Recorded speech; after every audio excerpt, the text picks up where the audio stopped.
السلام عليكم. ممكن نصايح لحد في تانية ثانوي وعايز يبقى من الأوائل في تانية وتالتة، يستعد لها ازاي ويبقى من الأوائل ويذاكر ازاي ويجيب مجموع صيدلة ممكن. طيب، أول حاجة تانية زي أولى انتوا برضو فرصتكم حلوة قوي انكم تأسسوا نفسكم وترتاحوا في تالتة بالنسبة للغات زي العربي وكده والإنجليش واللغة التانية. فأول حاجة انتي نمي الثروة اللغوية بتاعتك الفوكاب وكده، وكذلك في العربي برضو. اهتمي بالعربي جدا جدا وكل فروعه. ما تهمليهوش خالص عشان يعني ده هيعود عليكي بالسلب في تالتة. تمام. يعني كده انت بتعملي حاجتين، بتذاكري لتانية انك تجيبي مجموعة تطلعي من الأوائل وبتحضري لتالتة. تمام. طب بالنسبة للمواد النظري، بالنسبة للمواد اللي هي زي الأحياء وكده، بصي الأحياء عامة يعني انتي أول درس أو أول شابتر يعني في الترم ده، لو أنا مش غلطانة هو نيوتريشن التغذية. تمام. والهضم وكده. فاهتمي بده قوي لأنه برضو يعني هتاخديه في تالتة تاني في التنسيق الهرموني. يعني في حاجات كتيرة مرتبطة بيه. تمام. التاني اللي هو النقل، برضو اهتمي بيه. برضو في معلومات من ما بين السطور في البلاد وكده هتحتاجيها برضو. التالت ودورة كريبس، وده اللي احنا بصي يعني طالع عنا فيه دلوقتي، بناخد دورة كريبس كلها بتفاصيلها. فان شاء الله سواء صيدلة يعني اي حاجة في الميديكال فيلد هتحتاجي الكلام ده كله. فاهتمي قوي بالاحياء طالما انت ناوية على الميديكال. تمام. الفيزياء، بصي عشان ما اضحكش عليكي، فيزياء اولى وفيزياء تانية ملهاش علاقه بفيزياء تالتة، بس انتي عايزه تطلعي من الاوائل في تانية. تمام. فانتي ذاكري كويس ويعني الفيزياء اهتمي بيها، وتقريبا عندكم الموجات وكده، فالموضوع لذيذ يعني مش وحش. فاهتمي بيها، واهم حاجه تعودي على المذاكره يعني.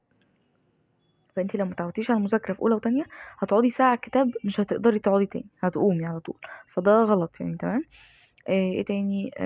كيمياء. كيميا التانية هي الأساس والبيزك، وكيميا التالتة أصلا متزود عليها حاجات في تالتة. تمام. يعني كيميا التانية هي كيميا التالتة بس متضاف عليها حاجات. فاهتمي اهتمي بالكيمياء.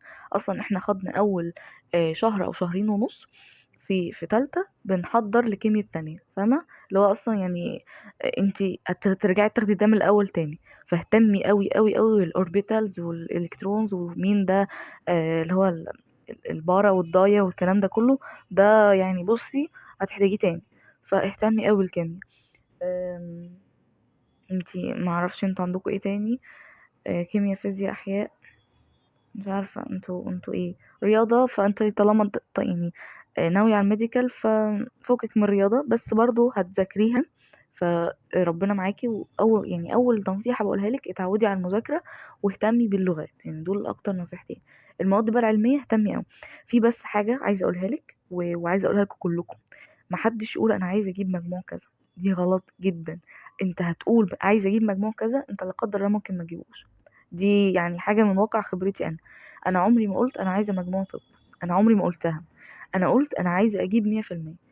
100% مستحيلة معرفش ايه، أنا ماليش دعوة، أنا عايزة أجيب 100%. أنا هجيب آخري وأجيب المجموع اللي أنا عايزاه، وبعد كده أقعد وأختار الكلية اللي أنا عايزاها، مش على حسب مجموعي يدخلني التنسيق. انتوا بتتكلموا في ايه؟ اوعى حد يقول انا عايزه اجيب مجموع كذا. انا عايزه اجيب 100%، واشتغل على 100%، عشان يوم لا قدر الله اما تنقص عن 100% فانت تدخل الكلية اللي انت عايزها ورجلك على رجل. تمام. زي ما يقولوا كده، انت ما تحلمش بمحل الحلويات، احلم بالمصنع. كسبت هتكسب المصنع، خسرت هيبقى معاك محل الحلويات. تمام. ربنا يوفقكم.